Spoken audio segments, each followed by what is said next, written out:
Ten film zacznę troszkę inaczej. Zacznę od pytania. Zakładam, że każdy z nas robi serduszka od czasu do czasu. A pytanie brzmi, kiedy robicie te serduszka? Bo ja serduszek nigdy nie robię na jakąś konkretną okazję. Serduszka robię wyłącznie dla przyjemności. Wtedy, kiedy mam ochotę poserduszkować. A potem ono sobie czeka na tą specjalną okazję, na którą będzie znakomicie pasowało. Moje ma dwie strony, taką z napisem love, no i to jest takie troszkę bardziej zobowiązujące, ale druga uważam, że jest super, bo ma napis smile, czyli uśmiech i mam nadzieję, że ten, kto dostanie, uśmiechnie się do tego drobnego prezentu. Moje serduszkowanie ma to do siebie, że nigdy nie wiem, jak się skończy. Zaczynam, a potem szukam po szufladach, co by mi tutaj do mojego serduszka pasowało. A teraz krótka informacja dla osób, które są tu nowe. Serduszko pomalowałam na biało, białą farbą akrylową, a następnie przykleiłam papier ryżowy klejem do decoupage. Papieru ryżowego nie docinam wcześniej do wymiarów serduszka. To jest bez sensu, tylko się człowiek wymęczy. Lepiej jest przykleić za duży kawałek, a potem, gdy klej wyschnie, obszlifować papier ryżowy, który nam z niego zwisa. Tak samo robię z obu stron. Następnie lakieruję serduszko lakierem akrylowym matowym i zaczynam kombinować. Uwielbiam serduszka, mam ich całą szufladę we wszystkich wymiarach. Do tej pracy muszę wybrać 2 wymiary z 3, które wydają mi się całkiem pasujące. Napisy i serduszka przemalowuję na różowy, bo wydaje mi się, że ten kolor pasuje ogólnie do klimatu pracy. Ale jeżeli nie przepadacie za różowym, to żółty albo oliwkowy też będzie świetnie pasował. Nawet niebieski tutaj się sprawdzi, ponieważ w bukieciku pojawiają się niebieskie kwiatki. Przeleciałam szybciutko przez malowanie rameczki, bo namalowałam ją od ręki i ona nie jest zbyt prosta, ale znacie mnie, nie przeszkadza mi to zupełnie. Rameczkę cieniuję i nie będę tutaj wgłębiała się w temat cieniowania, po prostu w opisie wideo zostawię Wam film, jak cieniować. Spękania dwuskładnikowe, delikatne, są naprawdę mocno przeterminowane.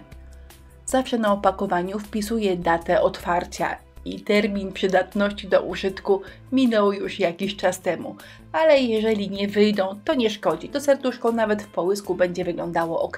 Jest ryzyko, jest zabawa, lecimy, step 1. Po położeniu jest mleczny, gdy wyschnie jest przeźroczysty i wtedy możemy położyć step 2. Step 1 po prostu nałożyłam, natomiast step 2 wmasowuję w step 1, żeby nam się te dwa preparaty razem ładnie połączyły, wtedy spękania wyjdą najpiękniej. Mniej więcej po 30 minutach od położenia troszkę preparat podsuszam suszarką. Ciepłe powietrze powoduje, że spękania wychodzą większe, a przy moim przeterminowanym preparacie mam nadzieję, że w ogóle wyjdą. Generalnie nie jest źle. Są delikatne, ale są. Mam nadzieję, że je troszkę w kamerze widać, a za chwilę wypełnię je pastą antyczną, więc wtedy na pewno zauważycie. Pasty woskowe do wypełniania spękań występują w wielu kolorach. Zazwyczaj używamy brązowej, ale w tym wypadku praca jest jaśniutka i romantyczna. Wydaje mi się, że biały będzie idealny do wypełnienia spękań. Używam bawełnianej ściereczki, nakładam troszkę pasty, wcieram w spękania, a następnie szybko wycieram nadmiar. Nadmiar pasty oczywiście, ale jeżeli nie zdążycie wytrzeć i pasta Wam gdzieś zaschnie, tam gdzie nie chcecie, to można to wszystko bardzo ładnie wyczyścić terpentyną balsamiczną. Uwaga, a teraz będzie ważne, a właściwie najważniejsze w spękaniach. Spękania dwuskładnikowe lakierujemy lakierami rozpuszczalnikowymi, bezwodnymi, tak zwanymi śmierdziuchami. Lakier akrylowy po prostu nieodwracalnie zniszczy Wam spękania. Będą wyglądały, jakby się zważyły. No a teraz będzie troszkę marudzenia, mojego wewnętrznego marudzenia. Ten kolor jest niefajny, albo za ciemny, albo za jasny, albo to trzeba przemalować. I wiecie co? Ja to marudzenie bardzo lubię. To przemalowywanie bardzo lubię. Mogę to robić 10 razy i w ogóle mi się to nie nudzi. Do tej pracy przygotowałam wyciski, takie sznury. Zrobiłam, wysuszyłam, przemalowałam i wiecie co? Zupełnie ich nie użyłam. Zapomniałam o nich. Odłożyłam na półkę, żeby mi sobie wyschły, żeby je potem jeszcze troszkę pocieniować i zupełnie na śmierć zapomniałam. Czy też tak macie czasami? Natomiast nie zapomniałam, żeby serduszka czy napisy jeszcze 15 razy przemalować, pocieniować i dodać im różne bariery, żeby fajnie wyglądały. Zrobiłam im takie białe plamki, które mają imitować wysoki połysk serduszka. A potem jeszcze wygrzebałam z szuflady lakier 3D i myślę sobie, czemu nie? I serduszka, i napisy. Przelećmy jeden raz, a dobrze. Z serduszkami nie ma problemu, bo to jest duża powierzchnia, ale przy napisach to jest zabawa, żeby nie ściekało, bo jak lakier ścieka, to potem nieładnie i nieestetycznie wygląda. A tutaj miały być wyciski, które sobie leżą na półce i proszą o uwagę, a ja ich oczywiście nie widzę i o nich nie pamiętam. Ale z uporem lepszej sprawy szukam czegoś, czym mogę ładnie wykończyć brzegi. Padło na biały sznurek.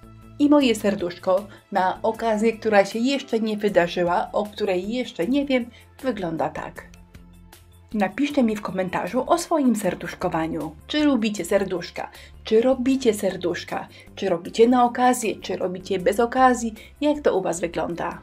Jak zwykle linki do wszystkich produktów, których używałam w filmie, znajdziecie w opisie wideo. No i oczywiście spękania dwuskładnikowe nie będą przeterminowane, ale pamiętajcie, aby trzymać datę otwarcia.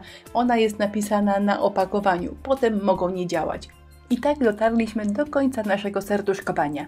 Zapraszam Was na naszą grupę na Facebooku. Nazywa się Inspirello i Przyjaciele. Do zobaczenia.